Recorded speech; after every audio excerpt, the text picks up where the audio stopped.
తలనొప్పి రాని వాళ్ళు ఈ ప్రపంచంలో ఎవరు ఉండరండి. ఆ తలనొప్పి నార్మల్గా టెన్షన్ వల్ల వస్తుందా లేదా మైగ్రేన్ వల్ల వస్తుందా అనేది ఇవాళ మనం చూద్దాం. హలో అండి, నేను doctor Anuhya Chadalavada, consultant neurologist at Assure multi speciality hospitals, Narasaraopet. మామూలు తలనొప్పిని మైగ్రేన్ తలనొప్పిని వేరు చేసేవి కొన్ని ప్రత్యేక లక్షణాలు ఉంటాయండి. మైగ్రేన్లో ఎక్కువగా తలనొప్పి ఒకవైపు మాత్రమే వస్తుందండి. తలనొప్పితో పాటు కొంతమంది వాంతులు అవుతాయండి.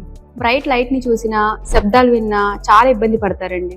ఆ నొప్పితోటి కనీసం వాళ్ళ రోజువారీ పనులు కూడా చేసుకోలేరు. ఇంత ఇబ్బంది పెట్టే మైగ్రేన్ ఎందుకు వస్తుందో మీకు తెలుసా? అవి చాలా సింపుల్ రీజన్స్ అండి. సరిగ్గా నిద్రపోకపోవడం, టైంకి ఆహారం తీసుకోకపోవడం, ఎక్కువగా ఆల్కహాల్ తీసుకోవడం. ఆడవాళ్ళలో అయితే పీరియడ్ టైమ్స్లో వచ్చే హార్మోనల్ చేంజెస్ వల్ల కూడా మైగ్రేన్ రావచ్చు. మైగ్రేన్ భయపడాల్సినంత పెద్ద విషయం కాదు, కానీ నిర్లక్ష్యం చేస్తే మాత్రం చాలా ఇబ్బంది పడతారు. సరైన ట్రీట్మెంట్, లైఫ్ స్టైల్ చేంజెస్ తోటి మైగ్రేన్ ని కంట్రోల్ చేసుకోవచ్చు. పైన లక్షణాలు కనుక మీకు కనబడ్డట్టయితే మీకు దగ్గరలో ఉన్న న్యూరాలజిస్ట్ ని కన్సల్ట్ అయ్యి ప్రాపర్ ట్రీట్మెంట్ తీసుకోండి.